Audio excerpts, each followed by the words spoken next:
Assalamualaikum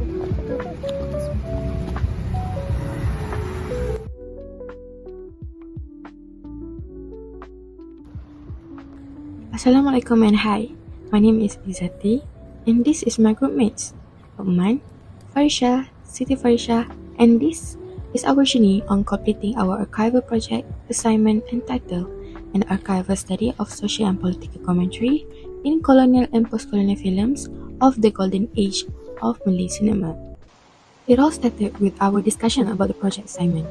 Briefly, the task required us to visit any local archival site, such as library or museum, by exploring historical materials related to literary or cinematic movement in Malaysia or Singapore that are covered in our course, which is Contemporary Singaporean and Malaysian Narrative.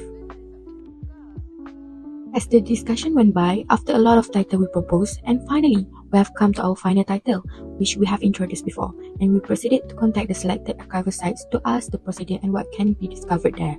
But wait a minute, we need to consult the proposal first. Alhamdulillah, look at our happy face. We are finally on track and received good feedback and a few improvements from Dr. Aisha. So, we went to 5 archival sites, so stay tuned as we will be presenting the journey of our research to all of you.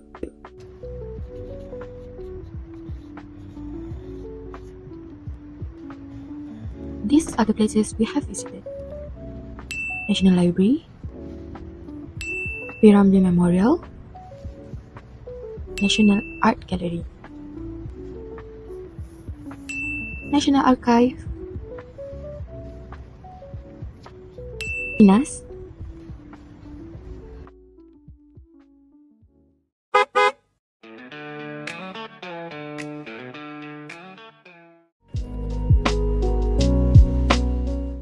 since Piramli is an all-time figure of Malay cinema, we went to Piramli Memorial House, located at Setapak.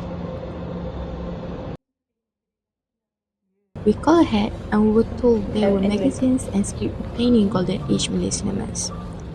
While we found a whole timeline and achievement of his life, and iconic movie posters, the reading materials were scarce.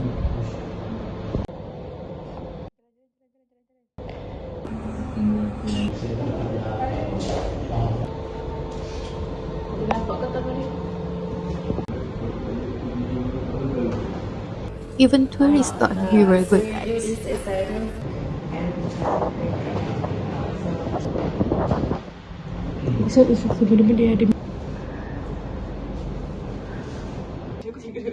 For fun ke? Don't worry, if we can't find it here, we might find it at National Archive.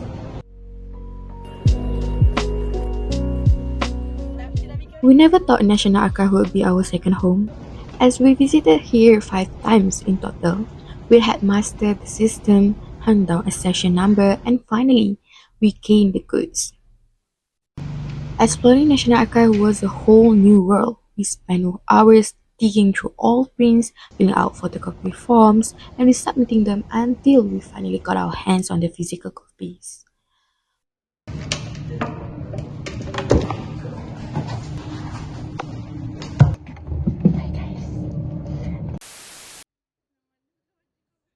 Cotillion times later. We found extensive information from various types of material that can be related to our study, and here is what we found in the National Archive.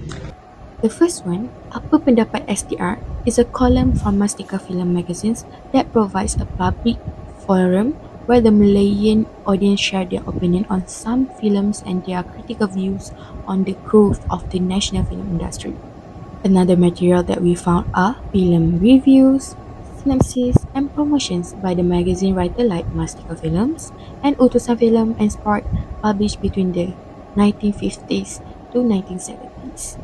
Social-cultural critical analysis writing also was found, which it provides a view about the significance of media mass role, including film in shaping social values and national identity in Malaysia, and illustrate how filmmakers like Piramli successfully conveyed this idea through his film.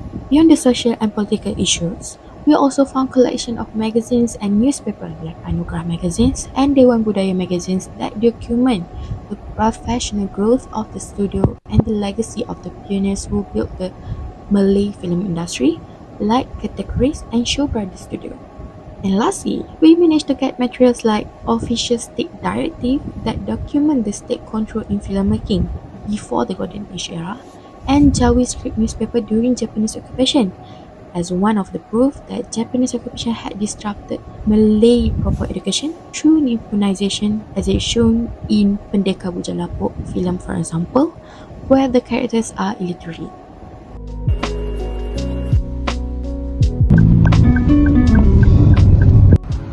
At the National Library, we headed straight to the level 6 after we asked the staff about the newspapers and magazine section.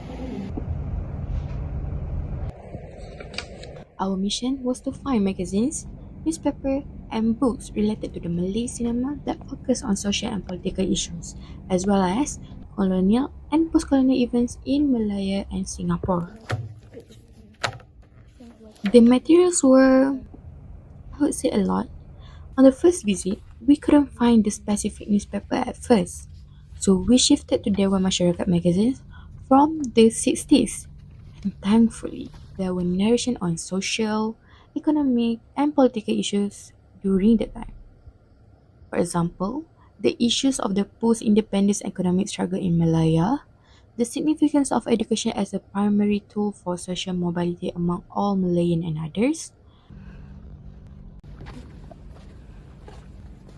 However, on the second visit, we were able to access Utusan Melayu News in microfilm form. It was beneficial as it gave us political perspective during the colonial period.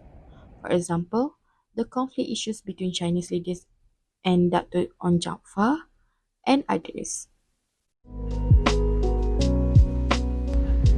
As for finance, at first we went to Ulu Kelang branch since it is the headquarters, but we were told to go to the Petaling Jaya branch instead because it is equipped with research facilities, which are suitable for our findings.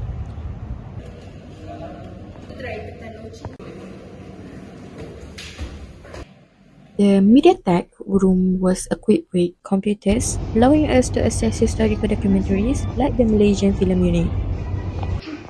However, they don't store film reels, and most books were packed in boxes as they will be evacuated to new buildings soon. Although no film reviews, we have learned a lot here and how Malaysia's history was documented since the pre-independence of Malaysia and Singapore. Since we were right next door to the memorial, we checked out Balai Seni Negara just in case for research.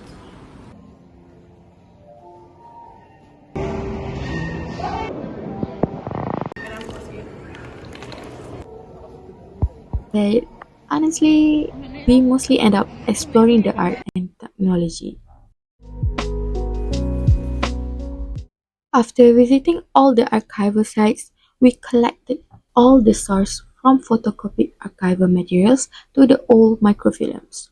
Although there were some challenges in exploring the materials, we enjoyed all the visits and learned that Malay cinemas are not just created solely for entertainment, but also taught people the social and political issues behind the scenes. That's all from us. Thank you for watching. Bye.